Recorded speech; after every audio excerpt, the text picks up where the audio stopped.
انت مين فيهم. إعداد وتقديم الأستاذة يارا. يا رب قويني، يا رب احميني، وخلي طريقي على الصراط المستقيم.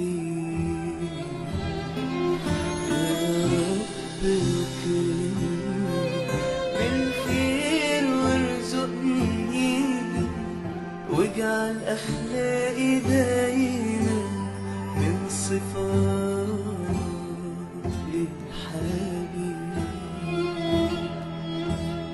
يا رب محتاج لك، قوي قلبي إيماني، واحفظني يا رحمن. يا رب محتاج لك، قوي قلبي إيماني، واحفظني يا رحمن.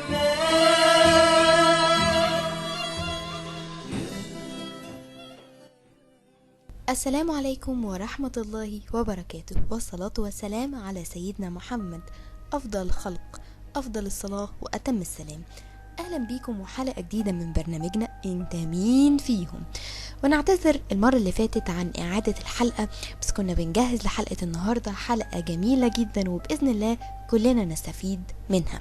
حلقة النهاردة هي حلقة جديدة ومميزة جدا. حلقة النهاردة بإذن الله هي يعتبر يعني 8 يوم في السنة الجديدة. النهاردة 8 محرم 1431 هجرية، يعني فات 1431 سنة على الهجرة، هجرة الرسول صلى الله عليه وسلم. وكمان الأسبوع الجاي هيعتبر 1/1/2010. حلقة النهاردة فاصلة تماما، وهي بتختلف عن كل حلقات البرنامج اللي فاتت. خلينا نتكلم أكتر عن حلقة النهاردة ونعرف إيه هي المفاجآت، ولكن بعد الأنشودة الدينية دي. خليكم معانا.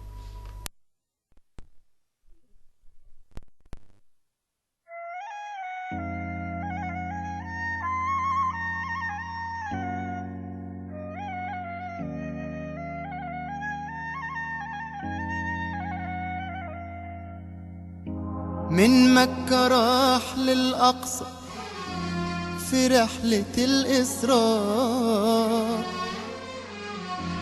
وهناك أقام الصلاة وأم الأنبياء، سجد سجود لله، والأنبياء وراه، وكل واحد فيهم لبى لرب النداء.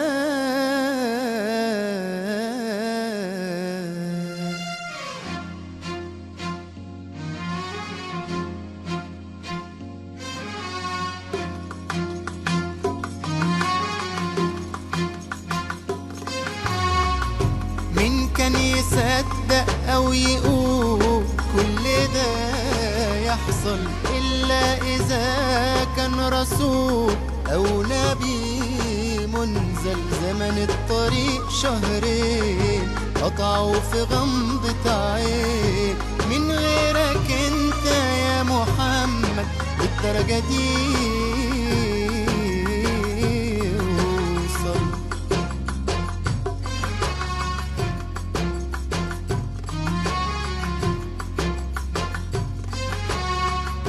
الرحلة دي أكبر دليل إن النبي مرسل، وإن الإله له معجزة أمر إنها تكمل. زمن الطريق شهرين قطعوا في غمضة عين، من غيرك أنت يا محمد للدرجة دي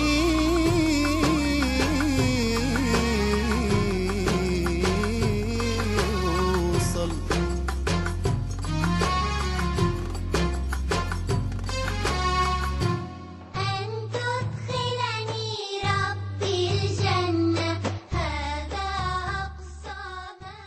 لو عايز تدخل الجنة اسمع معانا إذاعة معا إلى الجنة. يا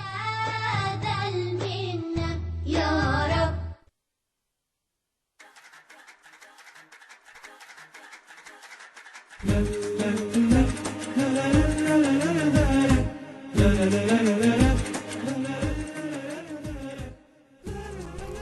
قريت قصة وعجبتك قوي او حكمة وعلمت في دماغك، مستني ايه؟ ما تبعتها لنا بسرعة على اذاعة معا الى الجنة، وبكده كل المسلمين وانت كمان تستفيد منها وتكون صدقة جارية عليك.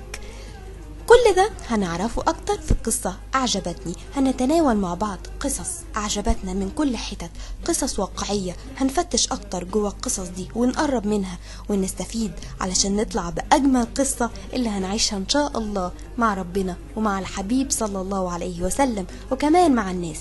كل ده انتظرونا قريبا جدا في إذاعة معا إلى الجنة مع قصة أعجبتني. والسلام عليكم ورحمة الله وبركاته.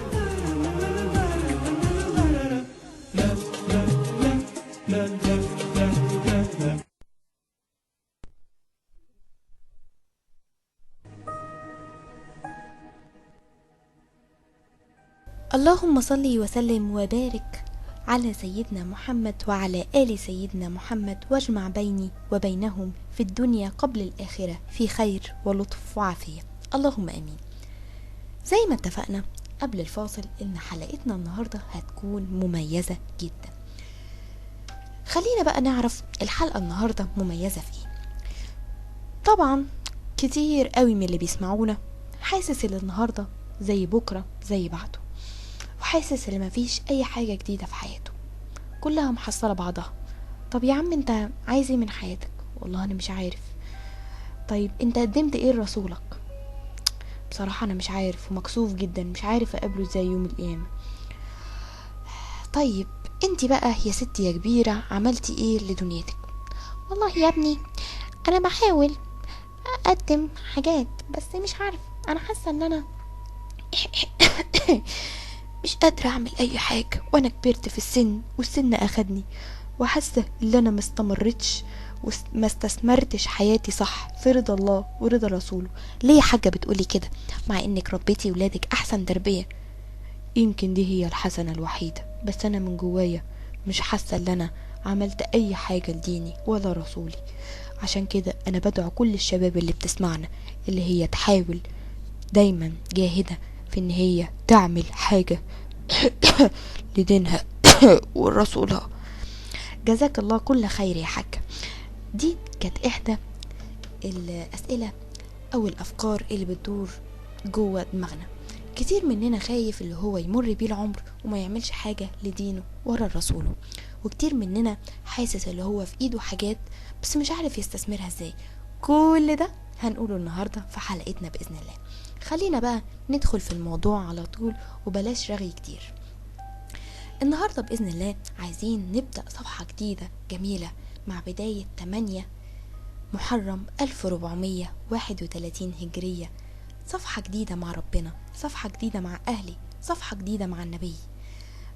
تعالوا نتفق على أبسط الحاجات نعملها، حاجات مش هتكلفنا خالص، حاجات بسيطة جدا بإذن الله. أنا عايزة أنبهكم لحاجة أو أخد رأيكم في حاجة إن شاء الله. إحنا طبعا أول جات لنا فكرة البرنامج ده اللي إحنا كل بني آدم فيه كويس وفيه الوحش، وعلى مفيش بني آدم نقي 100%، يعني مفيش بني آدم 100% صح ومفيش بني آدم 100% غلط، في ده وفي ده.